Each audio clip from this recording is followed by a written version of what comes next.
Hi Aquarius, kumusta po kayong lahat? So yun Aquarius, maraming salamat po sa walang sawang pagsubaybay sa ating pong mga reading, and kung ikaw ay bago pa lang sa ating channel, mag-subscribe na po kayo, then i-click mo na rin yung ating notification bell para lagi kang updated sa ating mga bagong upload. Okay, so guys, sa mga interested para sa ating private reading, nasa description box below lang po yung link, message lang kayo. Tignan natin Aquarius, ano ba yung mga possible na ganap sa inyo this week. Aquarius. Aquarius, Sun, Moon, Rising, and Venus sign.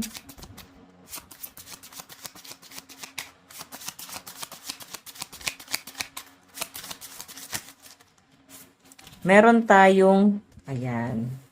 So, I think yung iba sa inyo guys, willing kayong tumulong din sa ibang tao ngayong week na to. No? Kumbaga parang ang dami yung tutulungan. So, siguro iba sa inyo, Aquarius, parang nag-share ka ng blessing. Okay?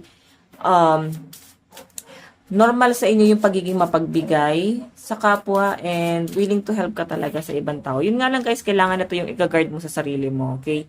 Kumbaga parang protektahan mo rin syempre yung inyong resources. Okay lang maging mapagbigay, pero kung may mga times naman na parang yung pagbibigay mo is may pang-aabuso na. 'Di ba? So, dapat marunong ka pa rin mag-balance. Okay, then parang maaari din guys na yung ibang Aquarius dito ma-misinterpret ka din ng ibang tao. Okay, for example, parang sobra-sobra ka sa pagtulong, then baka abusuhin ka dahil nga sa pagiging matulungin mo, dahil sa pagiging mapagbigay mo. Baka nandun na yung mga pang-aabuso. Okay? So, nakikita ko sa inyo guys, grabe no, mas sobra yung pagbibigay mo eh. Yung pagiging mabuting tao mo, siguro, parang ano ka rin eh, nakikisama ka din. Okay? Tignan pa natin Aquarius.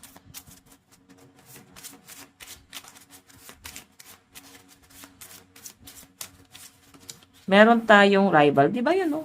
Sabi ko sa inyo eh, magkukos lang siya guys ng gulo. Yung tipong gusto mo lang tumulong, gusto mo lang maging mabuting tao, gusto mo lang mapagbigay. Mami-misinterpret pa guys ng ibang tao rito. Ayun, no? Magiging gulo lang siya guys. Pwede mga taong tinulungan mo, sila pa yung pwede makakaaway mo. Yung tipong gusto mo lang sanang, dahil naawa ka lang eh, gusto mong tumulong sa kanila. Tapos sila pa yung pwedeng magdudulot ng matinding hinanakit sa inyo or pasasamain lang nito yung loob mo. So, pipiliin mo yung tutulungan mo. Okay? Yung mga taong grateful. So, pag ungrateful naman Aquarius, bakit kailangan mo pagtulungan? Kasi mahirap tumulong sa mga taong ungrateful. Kahit anong tulong ang gawin mo dyan, wala ka pa rin talaga mapapala. Hindi nila makikitang natulungan mo sila. Mas makikita pa rin nila yung mga mali na nagagawa mo or nagawa mo. Okay? Tignan pa natin.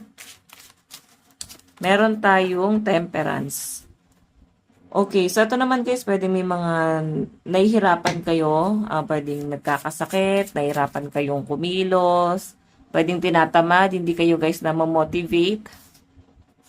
Hindi kayo na mamotivate sa inyong career. Mararamdaman nyo guys yung panghihina, panlalata. Parang nahihirapan kayo magtrabaho ngayon. Hindi kayo makapag-focus. Okay? So, sabi nga nila guys, pag trentahin na, diba? Parang nawala na ng gana magtrabaho. So, nakikita ko yun sa inyo guys, di ka na motivate dito.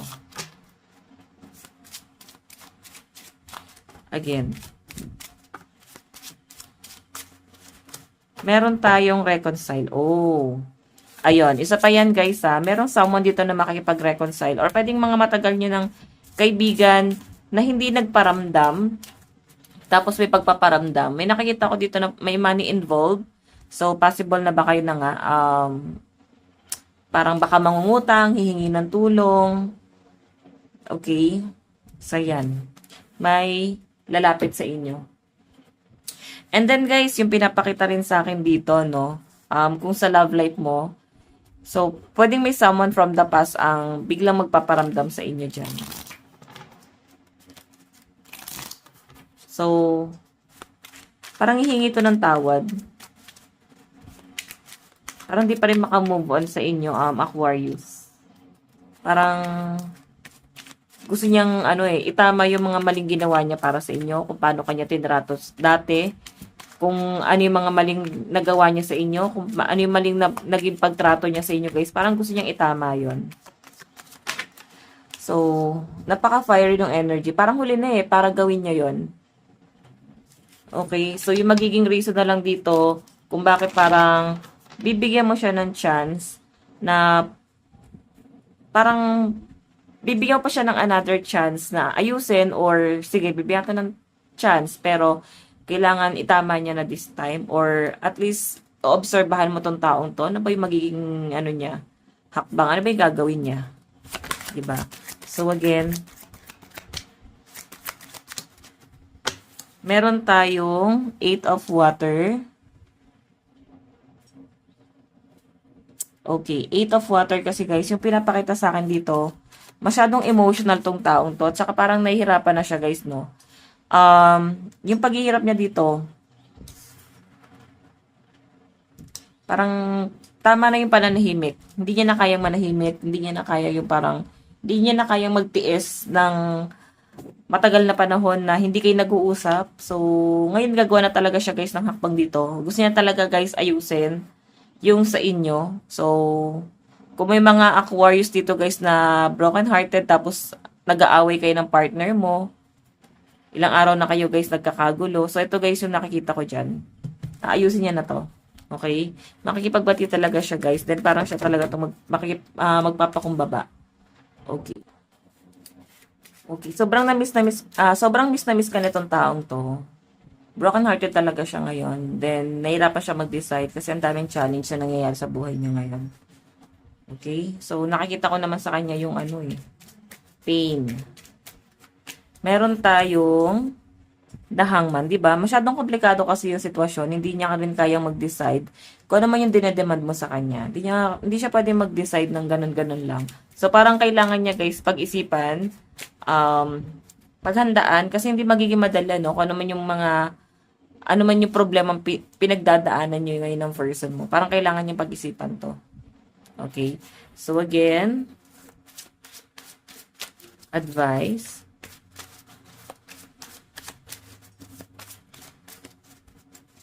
Advice para sa'yo. Open up to change. So, ayan. Kailangan pag-usapan talaga kung gusto mong maayos, no? Okay. Sa lahat ng bagay, guys, ito, kailangan nyo, guys. Marami kasing conflict, eh. So, makipag-usap ka sa mga taong to. Huwag agad galit. Mas magandang klaruhin. Okay? And especially, ganun din kayo sa relationship. Mas maganda na pag-usapan nyo bago kayo, guys, na mag-away-away. Okay? Or mag-away ng person mo. At least, diba, maliliwanagan ka dito kung pag-uusapan nyo to. Okay, so Aquarius, ito lang po ang inyong reading. Maraming salamat po. God bless and love you all. Bye-bye.